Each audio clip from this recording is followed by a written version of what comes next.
Video का challenge. अगर आप लोग डरे तो आपको लाइक एंड सब्सक्राइब का बटन ठोकना पड़ेगा। जो वो तक माइनक्राफ्ट की TNT उसको लगा के फोड़ दो। अपने लाइटर लेके उड़ जाओ। हाँ पूरा घर जलाना है। चलो स्टार्ट करेंगे अब। तो हम लोग स्टार्ट करने जा रहे हैं इससे। कभी रात के टाइम किसी स्ट्रेंजर की हेल्प मत करना। ध्यान से देखिएगा। डिलीवरी बॉय अपना पार्सल लेके घर पे जा रहा है। उसके बाद नोएडा के बीच की बात है। वहाँ से एक औरत पास हुई थी उसके पास से। उसने इससे लिफ्ट मांगी। उसने सोचा कि सुनसान रोड है, एक औरत है उसकी हेल्प कर देता है। इसने उसको अपने पीछे बिठा लिया। वो जब जा रहे थे तो जो भी ट्रक वगैरह गाड़ी वाले जा रहे हैं वो सब इसको बड़ी अजीब नजर से देख रहे हैं। कुछ बोलने की कोशिश कर रहे हैं लेकिन ये कुछ समझ ही नहीं पा रहा कि क्या बोल रहे हो। ठीक है, और ऐसे लगातार बहुत सारे ट्रक्स वालों गाड़ी वालों ने बोला तो ये कुछ समझ नहीं पाता, इसको थोड़ा अजीब लगा। ठीक है, अब इधर में एक सरदार जी आया, वो ट्रक लेके उन्होंने कुछ बोलने की कोशिश की, इसने इग्नोर किया, कुछ समझ नहीं आया। लेकिन उस सरदार जी ने क्या किया था, आगे जाके ट्रक खड़ी कर दी, एक रॉड ली पाइप लोहे की, ट्रक से उतर के बाहर आए उसके पास, और जैसे ही सरदार जी उसके पास आए, हाथ रखा, वो बंदा बेहोश हो गया। और जैसे ही थोड़े टाइम बाद जब वो होश में आया, वो हॉस्पिटल में था। हॉस्पिटल में जगने के बाद उसने नोटिस किया उसको कंधे में बहुत जोर से दर्द था और पूरी पट्टी बंधी हुई थी। और जब सरदार जी से उसने पूछा कि ये क्या हुआ, तो सरदार जी ने कहा कि तेरे पीछे जो औरत बैठी हुई थी, जो लेडी बैठी हुई थी, वो तेरा कंधा और ये सब ट्रक वाले जो बताना चाह रहे थे, बट तो उसके बस में था तो जो बिल्कुल कभी रात के टाइम किसी भी स्ट्रेंजर की हेल्प।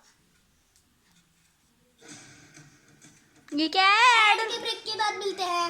ऐड के ब्रेक के बाद मिलते हैं। ऐड भी देख लीजिए, एंजॉय करें। मेरा लाइक और सब्सक्राइब तो करना। लॉन्ग टाइम ये वीडियो बना रहा हूँ मैं, क्योंकि बाहर कर्नाटक गया था और अगली स्टोरी आएगी। अगली वीडियो कर्नाटक जहाँ मैं गया था, कि लास्ट टाइम मैं गया था तब मैंने स्टोरी बनाई थी, उसको बहुत प्यार दिया आपने। हाँ बाहर में आए।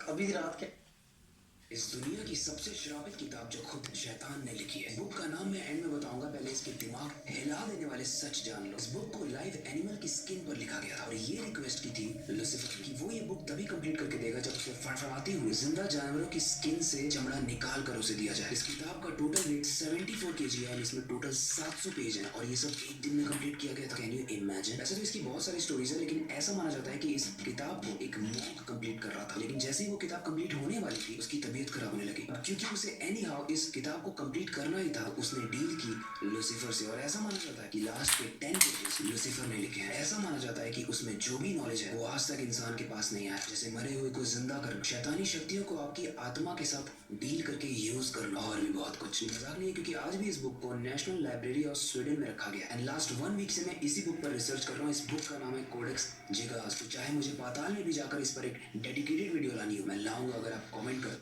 इस दुनिया की सब कुछ ऐसे एक्ट्रेस और एक्ट्रेसेस जिनके साथ शूटिंग के दौरान हॉरर इंसिडेंट हुआ था। नंबर 3 राजकुमार राव। इन्होंने बताया कि स्त्री फिल्म की शूटिंग एक पुराने किले में हो रही थी। शूटिंग के दौरान ये ऑर्डर्स दिए गए थे कि कोई भी परफ्यूम नहीं लगाए, लड़की अपनी बाल खुले ना रखे, कोई भी अकेले कहीं ना जाए और रात में आग ना जलाए। कि आपको परफ्यूम नहीं लगाना है, लड़कियों को बाल खुले नहीं रखने, लोबान यूज नहीं करना है। इन सभी बातों को ध्यान में रखते हुए जब वे रात को 2:30 से 3 बजे एक सीन की शूटिंग कर रहे थे, तभी 15 से 20 फीट ऊंचे दीवार से लाइट दिखा रहा लाइट में नीचे गिर गया और दर्द से चिल्लाने लगा। जब उसे पूछा गया तो वह सिर्फ एक ही बात रटे जा रहा था कि मुझे किसी ने धक्का दिया। मुझे किसने धक्का दिया है? मुझे किसने धक्का दिया पीछे से? इस घटना से पूरा शूटिंग क्रू डर गया था और खास करके राजकुमार राव। नंबर 2 विक्रम भट्ट। इन्होंने राज मूवी के शूट का एक हॉरर किस्सा शेयर किया। इन्होंने बताया कि जब ये राज मूवी के एक सीन का शूटिंग एक बंद पड़े मिल में कर रहे थे और जब एक टॉप शॉट के लिए मिल के सेकेंड फ्लोर पर गए तो इन्हें एक चीखने की आवाज सुनाई दी और ठीक उसी आवाज को इन्होंने मूवी में डाल दिया।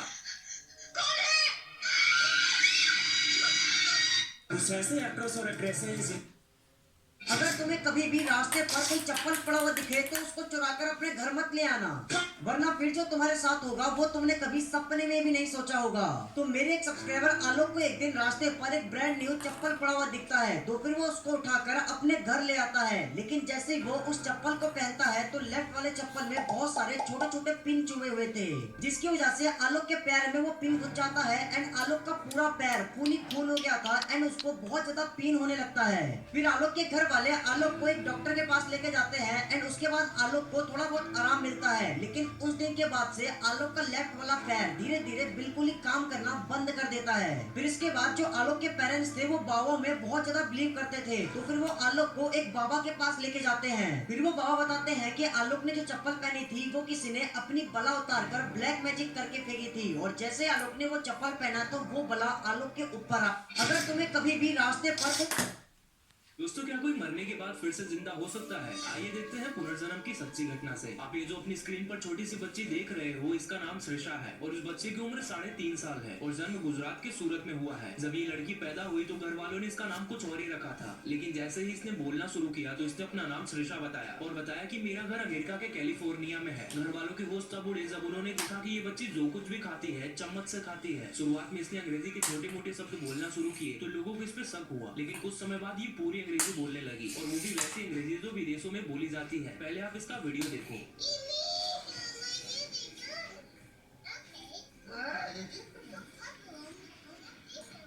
भगवान 3.5 साल माँ बाप और सबके साथ रहकर इसने हिंदी या गुजराती के एक भी शब्द नहीं बोले, लेकिन बिना एक भी शब्द अंग्रेजी के सुने अंग्रेजी बोलना कैसे संभव है? बच्चे के माँ बाप बिल्कुल भी पढ़े लिखे नहीं हैं और उन्होंने बताया कि टीवी में भी कभी कुछ अंग्रेजी वाली चीजें नहीं चलाई जाती। इसके बावजूद भी ऐसा होगा तो लोग इसे क्या समझेंगे कि एक पुनर्जन्म है। दोस्तों क्या कोई मरने के बाद फिर से जिंदा हो सकता है? आइए देखते हैं पुनर्जन्म।